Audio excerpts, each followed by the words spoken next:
Are you tired of being told to download another app, start a new subscription just to support your mental health? What if I told you that one of the most effective tools I found is probably something you already have around your house?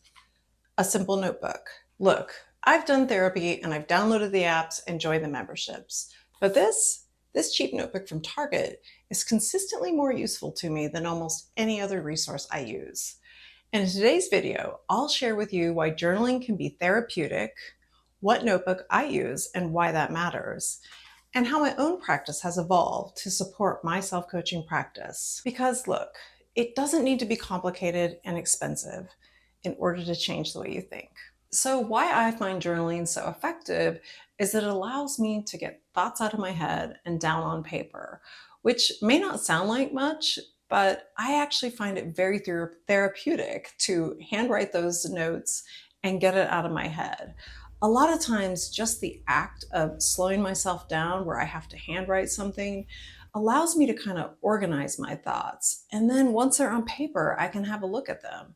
I might discover patterns or thoughts I want to reframe or even challenge. Sometimes I'll be having a strong feeling and can't quite name what's happening. And once I've written down what I'm thinking, I'm like, oh, yeah, that's what you're feeling a little crazy now, Erin. I also find it a handy place to express feelings. So if I'm activated about something or I want to work through how I'm feeling about something, I might practice that in my journal before I talk to a person, or I may never talk to that person. Sometimes just getting that out in my journal is sufficient. I also use it as a way of figuring out what I'm thinking about something. Meaning, sometimes I'll be going out for the day and I can tell something's kind of brewing, but I don't have time to kind of reflect. So I'll almost tell myself, hey, let's put a pin on this until we're journaling tomorrow, and then we can clarify what we're thinking. For me, the act of writing helps me realize my thoughts about something. And I also find it a way to be introspective. I might give myself more of an existential question or a prompt to allow myself to kind of do some really deep thinking around something. Honestly, if it's available to you, I really do encourage you to try handwriting. And really, that's not only because the act of handwriting will actually slow you down, which can have, like I said, that kind of calming effect. But there's even some recent studies out there that said it can be as helpful for cognitive brain function and keeping that improved as like doing a crossword puzzle or Sudoku, as our aging brains need all the support they can get. So when I was gathering my various notebooks for preparing this video, I realized I have quite a few. I have the notebook that I keep next to my desk for work on my 9 to 5 job. I have the notebook I use when I'm getting coached by my coach.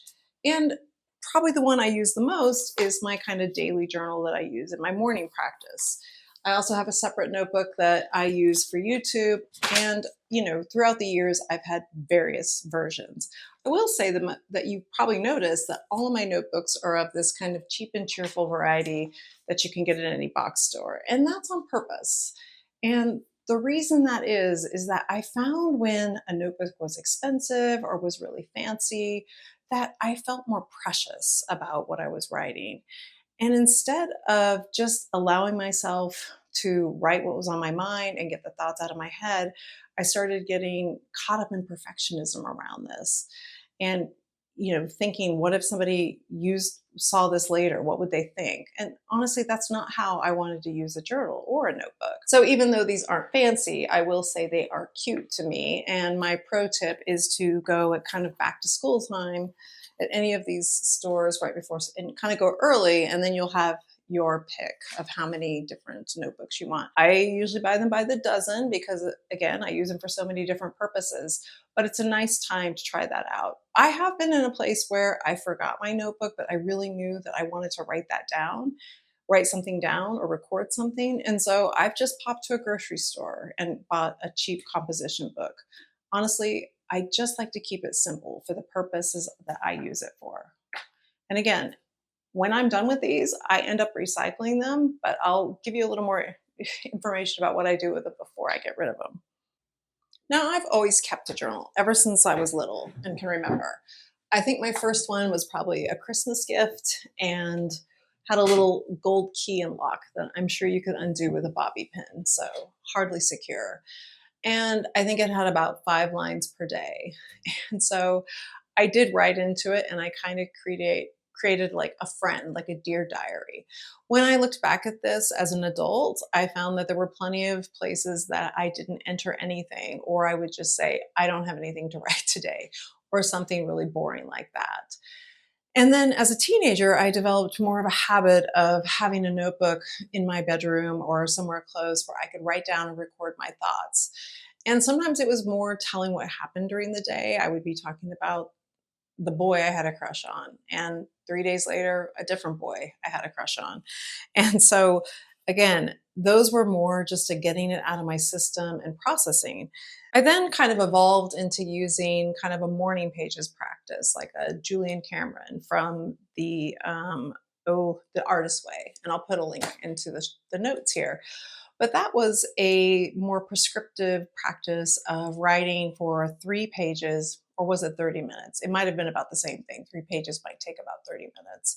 And although I think I can understand the reasoning behind that, where you would get all the kind of dross out of your head so that you could then start doing something creative, personally, I found the kind of prescriptive sense of having to write a certain amount of time or a certain amount of pages, again, just brought up the pressure for me and made it kind of a perfectionism. And so I tended to use it more as a way to either talk about a problem I was having or talk to like what I would consider a friend or third person. Now, there was a time when I was reading through my journals when I definitely think that there's going to be some future audience reading these. And so looking back at those, they are squeamish and, very contrived sounding. And I have since then gave up the idea that there will be any sort of intention of posterity for these. Like I said, I get rid of these because for now, for me, these are very much on a general practice, a way for me to kind of do a thought download and get all those thoughts out of my head so that I can look at them constructively. And so when I'm talking about using notebook therapeutically, that's what I have in mind. Now, I've shown you the tool and why I use a cheap notebook. And you may be wondering to yourself, okay, I'm in, but where do I get started? I don't even know what to write about. And I'll cover that in this next video, which will be right here when it's ready, and including one technique I use where I write from my future self that was really changed how I plan my weeks. So we'll see you there.